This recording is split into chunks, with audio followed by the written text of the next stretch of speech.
Hi, my name is Leigh Curran, and I'm the playwright, and I'm also a performer in Body Beautiful, which is my new play that's having a workshop at the Fountain Theater. Body Beautiful is about love, aging, loyalty, and gender confusion.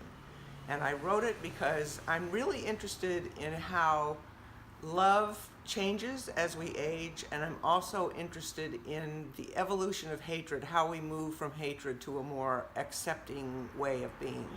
One of the characters is a transsexual, he's a 58-year-old Latino man dealing with the loss of his son because of his choice to become a man late in life.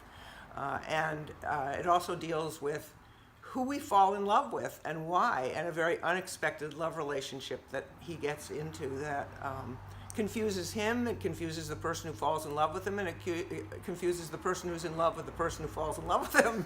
That's kind of how it goes. Well, a workshop production is one step, it's sort of between a reading and a full production. Well, first of all, I love the Fountain Theater, and being part of the Fountain family has been such a gift. I feel validated as an artist, as a playwright, and as a performer.